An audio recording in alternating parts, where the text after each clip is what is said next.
നമസ്കാരം. ഓടിക്കൊണ്ടിരുന്ന ട്രെയിനിൽ മുത്തശ്ശന്റെ അടുത്ത് നിന്ന് 5 വയസ്സുകാരി തട്ടിക്കൊണ്ടുപോയി ഉപദ്രവിക്കുവാൻ ശ്രമിച്ച പ്രതിയെ ധീരമായി പിടികൂടി യുവതി. സഹയാത്രിയായ BS വീണയുടെ സംയോജിതമായ ഇടപെടലാണ് ഒരു വലിയ ദുരന്തം ഒഴിവാക്കിയത്. ട്രെയിനുകളിൽ തക്കം പാർത്തിരിക്കുന്ന ക്രിമിനലുകൾക്ക് മുന്നിൽ വീണ എന്ന പെൺകുട്ടി ഇന്ന് ധീരയുടെ അടയാളമാവുകയാണ്. ട്രെയിനിന്റെ തറയിൽ മുത്തശ്ശന്റെ സംരക്ഷണയിൽ സുരക്ഷിതമായി ഉറങ്ങുകയായിരുന്നു ആ 5 വയസ്സുകാരി. എന്നാൽ ഉറക്കത്തിലായിരുന്ന മുത്തശ്ശൻ പോലും അറിയാതെ കുഞ്ഞിനെ തന്ത്രപൂർവ്വം മാറ്റിക്കിടത്തുകയായിരുന്നു. കുഞ്ഞിനെ തന്റെ മടിയിൽ കിടത്തി ഷീറ്റ് കൊണ്ട് മൂടിയ ശേഷം പുതപ്പിനടിയിലൂടെ ക്രൂരമായി ഉപദ്രവിക്കുവാൻ തുടങ്ങി. തൊട്ടപ്പുറത്തിരുന്ന VS വീണ എന്ന യാത്രക്കാരി ഈ അസ്വാഭാവികമായ പെരുമാറ്റം ശ്രദ്ധിച്ചതോടെയാണ് സംഭവത്തിന്റെ ചുരുളഴിയുന്നത്. അപരിചിതനായ ഒരാൾ കുഞ്ഞിനെ പുതപ്പിനുള്ളിൽ മറച്ചുവെച്ച വസ്ത്രത്തിനുള്ളിലൂടെ കൈ കടത്തുന്നത് കണ്ട വീണ ഉടൻ തന്നെ തന്റെ മൊബൈൽ ക്യാമറ ഓൺ ചെയ്തു. കൃത്യമായ തെളിവ് ശേഖരിച്ച ശേഷം ഒട്ടും മടിച്ചു നിൽക്കാതെ പ്രതിയെ തടയുകയും സധൈര്യം പ്രതികരിക്കുകയുമായിരുന്നു. വീണയുടെ ശബ്ദം കേട്ട മുത്തശ്ശനും മറ്റ് യാത്രക്കാരും ഉണർന്നതോടെ പ്രതിയുടെ നീക്കം പാളി. താൻ കണ്ടില്ലായിരുന്നുവെങ്കിൽ അടുത്ത സ്റ്റോപ്പിലിറങ്ങി ആ കുഞ്ഞിനെ ഇയാൾ ഉപയോഗിച്ചേനെ. പിന്നീട് നമ്മൾ അത്രയും മോശം വാർത്ത കേൾക്കേണ്ടി വരുമായിരുന്നു.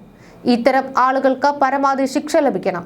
ഇനി ഒരു പെൺകുഞ്ഞുങ്ങൾക്കും ഈ ഗതി ഉണ്ടാകണമെന്നാണ് വീണ പറഞ്ഞത്. വീണ പകർത്തിയ വീഡിയോ തെളിവായി കണ്ട റെയിൽവേ പോലീസ് പ്രതിയെ കസ്റ്റഡിയിലെടുത്തു. പുനലൂർ പോലീസിൽ വീണ കൃത്യമായി മൊഴി നൽകിയിട്ടുണ്ട്. സ്വന്തം കുഞ്ഞല്ലാതിരുന്നിട്ട് കൂടി ഒരു പിഞ്ചു കുഞ്ഞിന്റെ ജീവനായി പോരാടിയ വീണ എന്ന സമൂഹത്തിന് വലിയൊരു പ്രചോദനമാണ്. കൊട്ടാരക്കരയിൽ നിന്നും അമ്മയോടൊപ്പം തിരുനെൽവേലിയിലേക്ക് പാലരുവി എക്സ്പ്രസിൽ യാത്ര ചെയ്യുകയായിരുന്നു വീണ. രാത്രി 12:30 ട്രെയിനിൽ കയറിയ ഇവർ ഇരുന്ന സീറ്റിലേക്ക് വന്ന പ്രതിയായ പ്രദീപ് എന്നയാൾ വീണയോട് മാറിയിരിക്കാൻ ആവശ്യപ്പെടുകയായിരുന്നു. എന്നാൽ ഇത് വകവയ്ക്കാതെ ഈ സ്ത്രീകൾ ഇരിക്കുന്ന മറ്റൊരു സീറ്റിലേക്ക് മാറിയ വീണ ഉറങ്ങാൻ ശ്രമിക്കുന്നതിനിടെ ഇയാൾ തുടർച്ചയായി കാൽ വിരലുകളിൽ സ്പർശിക്കുകയും ശല്യം ചെയ്യുകയും ചെയ്തു. അബദ്ധത്തിൽ തട്ടിയതാണെന്ന് കരുതി ആദ്യം ക്ഷമിച്ചെങ്കിലും 3 തവണ ഇത് ആവർത്തിച്ചപ്പോൾ വീണ ഇയാളെ താക്കീത് ചെയ്തു. ഇതോടെ വീണയെ വിട്ട ഇയാൾ ഇതിനുശേഷം ചെയ്തത് മനുഷ്യ മനസ്സാക്ഷി ഞെട്ടിക്കുന്ന ക്രൂരതയായിരുന്നു. തൊട്ടപ്പുറത്ത് ട്രെയിനിന്റെ തറയിൽ ഈ മുത്തശ്ശനൊപ്പം കിടക്കുകയായിരുന്ന ഈ 5 വയസ്സ് മാത്രം പ്രായമുള്ള പിഞ്ചു കുഞ്ഞിനെയാണ് ഇയാൾ എടുത്തുകൊണ്ടുവന്ന് തന്റെ മടിയിൽ കിടത്തിയത്. എന്നിട്ട് ഇയാളുടെ ഷീറ്റ് കൊണ്ട് മൂടി. ആദ്യം ഇയാളുടെ സ്വന്തം കുഞ്ഞായിരിക്കുമെന്ന് കരുതിയെങ്കിലും ഇയാളുടെ നോട്ടത്തിലും ഭാവത്തിലുമൊക്കെ പന്തികേട് തോന്നിയ വീണ മൊബൈൽ ക്യാമറ ഓൺ ചെയ്ത് വെക്കുകയായിരുന്നു. ആ കുഞ്ഞിനെ പുതപ്പ് കൊണ്ട് മൂടിയ ശേഷം അതിനടിയിലൂടെ ഇയാൾ കുഞ്ഞിനെ ക്രൂരമായി ഉപദ്രവിക്കുകയായിരുന്നു. കുഞ്ഞിന്റെ വസ്ത്രത്തിനുള്ളിലൂടെ കൈ കടത്തുന്നത് നേരിട്ട് കണ്ട വീണ ഒട്ടും മടിച്ചു നിൽക്കാതെ നേരെ പോയി ഇയാളുടെ ചെവിക്കല്ല് നോക്കി ഒരെണ്ണം കൊടുക്കുകയും ഉച്ചത്തിൽ പ്രതികരിക്കുകയുമായിരുന്നു. ഇതോടെ ബഹളം കേട്ടുണർന്ന മറ്റു യാത്രക്കാരും ഓടിയെത്തി. അപ്പോഴും ഈ കുഞ്ഞിനെ മറ്റൊരാൾ എടുത്തുകൊണ്ടുപോയത് ആ പാവ മുത്തശ്ശനും അറിഞ്ഞിരുന്നില്ല. താൻ എടുത്ത വീഡിയോ തെളിവായി കാണിച്ച് വീണ യാത്രക്കാരുടെ സഹായത്തോടെയാണ് ഇയാളെ പോലീസിൽ ഏൽപ്പിക്കാൻ മുൻകൈ എടുത്തത്. പുനലൂർ പോലീസിൽ കൃത്യമായി മൊഴി നൽകിയ വീണ ഇത്തരം ആളുകൾക്ക് പരമാവധി ശിക്ഷ ലഭിക്കണമെന്നും ഇനി ഒരു പെൺകുട്ടിക്കും ഈ ഗതി ഉണ്ടാകരുതെന്നും ഉറപ്പിച്ചു പറയുന്നു. സ്വന്തം കുഞ്ഞല്ലാതിരുന്നിട്ട് കൂടി ആ പിഞ്ചു കുഞ്ഞിന് നേരെ നീണ്ട ആ കഴുകൻ കൈകളെ തടയാൻ കാണിച്ച ഈ പെൺകുട്ടിയുടെ ധൈര്യം സമൂഹത്തിന് മുഴുവൻ വലിയ പ്രചോദനമാണ്. ആണുങ്ങൾ പോലും പ്രതികരിക്കാൻ മടിച്ചിടത്താണ് വീണ എന്ന ഒരു പെൺകുട്ടി മാതൃകയായത്. ഈ ധീരതയ്ക്ക് എത്ര കൈയടിച്ചാലും മതിയാകില്ല. പ്രിയപ്പെട്ട വീണ, നിങ്ങളൊരു സൂപ്പർ ഹീറോയാണ്. ഈ പോലീസ് പിടിയിലായ പ്രതി സാനിഷ് ഒരു സാധാരണ കുറ്റവാളിയല്ല. കൊല്ലം ആയിത്തിൽ ഗാന്ധിനഗർ സ്വദേശിയായ ഇയാൾക്ക് മുൻപ് ക്രിമിനൽ പശ്ചാത്തലമുണ്ടായിരുന്നു. വധശ്രമം ഉൾപ്പെടെയുള്ള 3ഓളം കേസുകളിൽ പ്രതിയായ ഈ സാനിഷ് ഇയാൾ പുനലൂർ റെയിൽവേ പോലീസിന്റെ കസ്റ്റഡിയിലാണ്. ഇയാൾക്കെതിരെ പോക്സോ വകുപ്പുകളൊക്കെ തന്നെ ചുമത്തിയിട്ടുണ്ട്. തെങ്കാശിയിൽ നിന്ന് എടത്വാ പള്ളിയിൽ വന്ന് മടങ്ങാനിരിക്കവെയാണ് ഈ കുട്ടിക്ക് നേരെ അതിക്രമമുണ്ടായത്.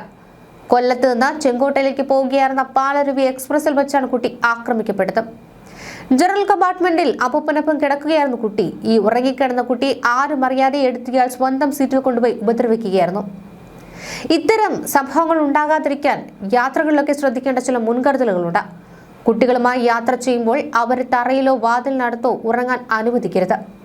മുതിർന്നവർക്കിടയിലോ അല്ലെങ്കിൽ സുരക്ഷിതമായ ഉൾവശത്തെ സീറ്റുകളിലോ മാത്രം അവരെ കിടത്തുക. അടിയന്തര ഘട്ടങ്ങളിൽ വിളിക്കുവാനായി റെയിൽവേ ഹെൽപ്പ് ലൈൻ നമ്പറായ 139 112 എന്ന പോലീസ് എമർജൻസി നമ്പറിലും RPF സെക്യൂരിറ്റി ഹെൽപ്പ് ലൈൻ നമ്പറായ 182 എന്നീ നമ്പറുകളും ഫോണിൽ സേവ് ചെയ്തു വയ്ക്കുക. കേരള റെയിൽവേ പോലീസിന്റെ വാട്സ്ആപ്പ് നമ്പറായ 9447935859 എന്ന നമ്പറിലേക്കും ഒന്നുകിൽ സംഭവങ്ങളുടെ ഫോട്ടോയോ വീഡിയോ സഹിത വിവരങ്ങളും നിങ്ങൾക്ക് അയക്കാം. ഒറ്റയ്ക്ക് യാത്ര ചെയ്യുന്ന സ്ത്രീകൾക്കായി റെയിൽവേ നടപ്പിലാക്കുന്ന ഈ പദ്ധതി വഴി സുരക്ഷ ഉറപ്പാക്കാം. അപരിചിതർ നൽകുന്ന ഭക്ഷണം കഴിക്കാതിരിക്കുകയും അവരുടെ അസ്വാഭാവികമായ ഇടപെടലുകൾ കണ്ടാൽ ഉടൻ തന്നെ റെയിൽ മാഡഡ് ആപ്പ് വഴിയോ TT വഴിയോ വിവരമറിയിക്കുക. കേരളത്തെ ആകെ നടുക്കിയ പല സംഭവങ്ങളും ഈ ട്രെയിൻ യാത്രകളിലൊക്കെ ഉണ്ടായിട്ടുണ്ട്. അതിന് നമുക്ക് ഇപ്പോഴും നമ്മുടെ കൺമുന്നിൽ ഓർമ്മയായി നിൽക്കുന്നത് 2011 സൗമ്യ വധക്കേസാണ്. എറണാകുളം ഷൊർണൂർ പാസഞ്ചറിൽ യാത്ര ചെയ്യവേ സൗമ്യ എന്ന 23-കാരി ഗോവിന്ദച്ചാമി എന്ന ക്രിമിനൽ ക്രൂരമായി പീഡിപ്പിക്കുകയും ട്രെയിനിൽ നിന്ന് തള്ളിയിട്ട് കൊലപ്പെടുത്തുകയും ചെയ്തു. കേരളത്തിലെ ട്രെയിൻ സുരക്ഷയെക്കുറിച്ച് വലിയ ചർച്ചകൾക്ക് ഇത് വഴിതെളിച്ചിരുന്നു. കൂടാതെ ശ്രീകുട്ടിയുടെ സംഭവം അത് 2025 നടന്നതാണ്. 2025 നവംബറിൽ കേരള എക്സ്പ്രസിൽ യാത്ര ചെയ്യുകയായിരുന്ന 19-കാരിയായ പെൺകുട്ടിയെ മദ്യപിച്ചെത്തിയ ഒരാൾ ഓടിക്കൊണ്ടുവന്ന ട്രെയിനിൽ നിന്ന് പുറത്തേക്ക് തള്ളിയിടുകയായിരുന്നു. ഗുരുതരമായി പരിക്കേറ്റ ഈ ഒരു സംഭവം വലിയ പ്രതിഷേധത്തിനാണ് കാരണമായത്. കൂടാതെ 2014 കുട്ടികളെ കടത്തൽ കേസും റിപ്പോർട്ട് ചെയ്തിരുന്നു. പാലക്കാട് റെയിൽവേ സ്റ്റേഷനിൽ വെച്ച് 579 കുട്ടികളെ മനുഷ്യക്കടത്തിന്റെ ഭാഗമായി ട്രെയിനിൽ കൊണ്ടുവന്നപ്പോൾ റെയിൽവേ പോലീസ് പിടികൂടുകയായിരുന്നു. കൂടാതെ സ്ഥിരം ശല്യക്കാരുണ്ട്. മിക്കവാറും ഈ സ്ലീപ്പർ ജനറൽ കോച്ചുകളിൽ സ്ത്രീകൾക്ക് നേരെയുള്ള അതിക്രമങ്ങളൊക്കെ വർദ്ധിച്ചു വരുന്നതായി റെയിൽവേ പോലീസിന്റെ കണക്കുകളിലും സൂചിപ്പിക്കുന്നുണ്ട്.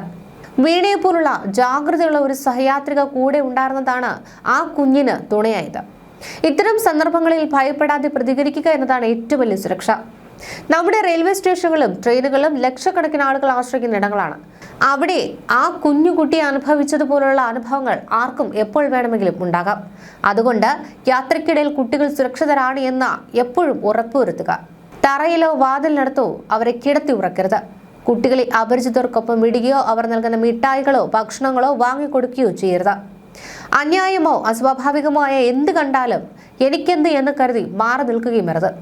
വീണ ചെയ്തതുപോലെ ശബ്ദമുയർത്തുക.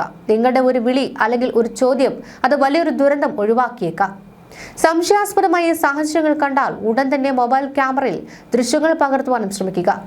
നിയമത്തിന് മുന്നിൽ കുറ്റവാളിയെ തളയ്ക്കാൻ ഏറ്റവും വലിയ ആയുധം ഇത്തരം ഡിജിറ്റൽ തെളിവുകളാണ്. യാത്രകളിൽ പ്രത്യേകിച്ച് രാത്രി സമയങ്ങളിൽ ഒരാളെങ്കിലും ഉണർന്നിരിക്കുവാനും ശ്രമിക്കുക. അമിതമായ ഉറക്കം ചിലപ്പോൾ കുറ്റവാളികൾക്ക് അവസരമൊരുക്കും. വീണയെ പോലെ ധീരമായി പ്രതികരിക്കാൻ ഓരോരുത്തരും തയ്യാറായാൽ നമ്മുടെ ട്രെയിനുകളിൽ ഇത്തരം കഴുകൻ കണ്ണുകൾ ഇല്ലാതാകും. ഭയപ്പെടരുത്, ജാഗ്രത പാലിക്കുക. നിങ്ങളുടെ ഒരു നിമിഷത്തെ ശ്രദ്ധ മതി ഒരു ജീവൻ രക്ഷിക്കാൻ. മനുഷ്യത്വം മരവിച്ചിട്ടില്ലാത്ത ഒരു കൂട്ടം ആളുകൾ നമുക്ക് ചുറ്റുമുണ്ടെന്ന ആശ്വാസമാണ് വീണ നമുക്ക് നൽകുന്നത്. അപരിചിതനായ ഒരാൾ തന്റെ മടിയിൽ ഒരു കുഞ്ഞിനെ കിടത്തി പുതപ്പ് കൊണ്ട് മൂടിയപ്പോൾ അത് അയാളുടെ കുഞ്ഞായിരിക്കുമെന്ന് കരുതി മുഖം തിരിക്കാൻ വീണ തയ്യാറായില്ല. ആ ഒരു നിമിഷത്തെ ജാഗ്രതയാണ് ഒരു കുടുംബത്തിന്റെ മുഴുവൻ സന്തോഷം കാത്തു സൂക്ഷിച്ചത്. നമ്മുടെ യാത്രകളിൽ റെയിൽവേ സുരക്ഷാ ഉദ്യോഗസ്ഥർ എപ്പോഴും കൂടെ ഉണ്ടാകണമെന്നില്ല. അവിടെ നമ്മൾ ഓരോരുത്തരുമാണ് പരസ്പരം കാവലാകേണ്ടത്. കുട്ടികളുമായി യാത്ര ചെയ്യുന്നവർ ദയവായി കൂടുതൽ ശ്രദ്ധാലുക്കളാവുക. ചുറ്റുമുള്ളവരിലേക്ക് ഒരു കണ്ണുണ്ടാകട്ടെ. എന്തെങ്കിലും അസ്വാഭാവികത തോന്നിയാൽ 139 എന്ന റെയിൽവേ ഹെൽപ്പ് ലൈൻ നമ്പറിലോ അല്ലെങ്കിൽ പോലീസിനെയോ വിവരമറിയിക്കുവാനും മടിക്കരുത്.